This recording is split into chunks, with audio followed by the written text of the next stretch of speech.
BPL এ দিনের প্রথম ম্যাচে রাজশাহী ওয়ারিয়র্সের বিপক্ষে টস হেরে ব্যাট করছে নোয়াখালী এক্সপ্রেস। এই মুহূর্তে সিলেট আন্তর্জাতিক ক্রিকেট স্টেডিয়ামে আছেন রিপোর্টার অপু বণিক। ম্যাচের সবশেষ তথ্য জানতে সরাসরি যুক্ত হচ্ছি তার সঙ্গে। অপু, দেখুন, আমি এই মুহূর্তে রয়েছে সিলেট আন্তর্জাতিক ক্রিকেট স্টেডিয়ামে এবং যেটি বলতে চাই, আজকে কিন্তু সকালে রংপুর রাইডার্স অনুশীলন করেছে, সকাল 10টায় ঢুকেছে এবং এই মুহূর্তে খেলা চলছে রাজশাহী ওয়ারিয়র্স বনাম নোয়াখালী এক্সপ্রেস। এবং রাজশাহী ওয়ারিয়র্স সকালে কিন্তু টসে জিতে কিন্তু তারা বোলিংয়ের সিদ্ধান্ত নেয় এবং এই মুহূর্তে নোয়াখালী এক্সপ্রেস প্রথম ওভার চলছে এবং 6 রানের একটি সংগ্রহ তারা করতে পেরেছে। যেহেতু আরেকটি বিষয়, সারা বাংলাদেশে কিন্তু মুস্তাফিজের যে বিষয়টি ছিল সেই বিষয়টি নিয়ে কিন্তু অনেকেই উদ্বেগ প্রকাশ করছেন এবং বাংলাদেশের ক্রিকেট ভক্তরা যারা রয়েছেন তারা এই ধরনের মুস্তাফিজকে বাদ দিয়ে দেয়া নিয়ে কিন্তু প্রচুর বিরূপ একটি প্রতিক্রিয়া তৈরি হয়েছে। তবে যেহেতু একটি চিঠিও দেওয়া হয়েছে এবং আজকে আরেকটি চিঠি দেওয়ার কথা রয়েছে বিসিবির পক্ষ থেকে, এমনটিও আমরা জেনেছি।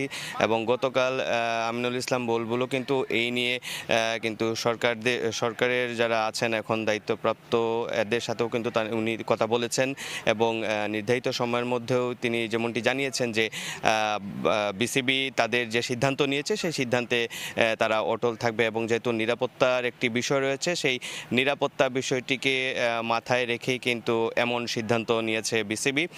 তবে দেখার বিষয়, যারা ক্রিকেট প্রেমীরা রয়েছেন তারা এভাবেই আসলে কি সিদ্ধান্ত আসে সেই সিদ্ধান্তর দিকেই কিন্তু গোটা বাংলাদেশ তাকিয়ে রয়েছে, যেহেতু বাংলাদেশের খেলার একটা সম্ভাবনা রয়েছে। পাশাপাশি গতকাল হরভজন সিং, ভারতীয় ক্রিকেট দলের যে প্লেয়ার রয়েছেন, তিনি যেমনটি জানিয়েছেন যে বাংলাদেশের এখানে আসা নিয়ে তারা তেমন কোনো নিরাপত্তার শঙ্কা দেখছেন না। পাশাপাশি তিনি সাংবাদিকদের সাথে এক মত বিনিময়কালে তিনি কিন্তু জানিয়েছেন যে আমরা চাই বাংলাদেশ আসুক এবং এখানে তারা এসে এই যে একটি একটি একটি টুর্নামেন্ট হচ্ছে সেখানে বাংলাদেশ এসে বাংলাদেশ তাদের পারফরমেন্সটা কন্টিনিউ করুক, সেটাই তাই। তবে হরভজন আরেকটি বিষয় কিন্তু এখানে উল্লেখ করেছেন যে যেহেতু মুস্তাফিজের যে বিষয়টি, এই বিষয়টি নিয়ে রাজনৈতিক একটা ইস্যু রয়েছে, সেই বিষয় নিয়ে কিন্তু তিনি কোনো ধরনের ফোকাস করেননি।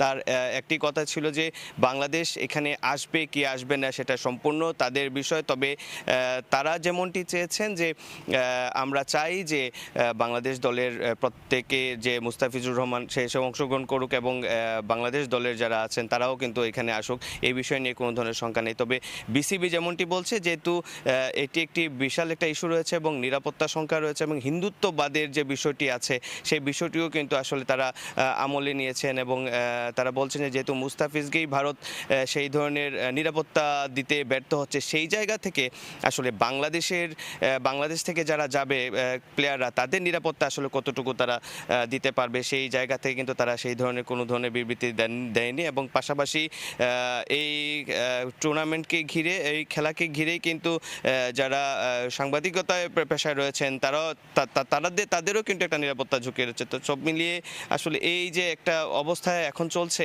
একদিকে সিলেটে বিপিএল চলছে, বিপিএল নিয়ে তো একটা উন্মাদনা রয়েছে এবং এই বিপিএলকে ঘিরে মুস্তাফিজের যে সিচুয়েশনটা সেটাও কিন্তু আসলে দর্শকরাও কিন্তু এটা নিয়ে অনেক তীব্র ক্ষোভ প্রকাশ করছেন। পাশাপাশি বিপিএল গত 3 দিন যাবৎ কিন্তু বিপিএলে তেমন দর্শক টানতে পারছেন না সিলেট আন্তর্জাতিক ক্রিকেট স্টেডিয়াম এবং ঠান্ডা তো রয়েছে, আজকে একটু রোদের দেখা মিলেছে। তবে রাতের বেলা সিলেট টাইটান্স ঢাকা ক্যাপিটালের মুখোমুখি হবে। তবে দেখা যাবে যে আসলে এখান থেকে সিলেট টাইটান্স আবারও তাদের ফর্মে ফিরে আসতে পারে কিনা। তো এই ছিল সিলেট আন্তর্জাতিক ক্রিকেট স্টেডিয়াম থেকে আমার কাছে বিপিএল এর একদম সর্বশেষ খবরাখবর। দর্শক, বিপিএল এবং বাংলাদেশ ক্রিকেটের সামগ্রিক অবস্থা জানাতে সিলেট থেকে আমাদের সঙ্গে সরাসরি যুক্ত হয়েছিলেন সহকর্মী অপু বণিক।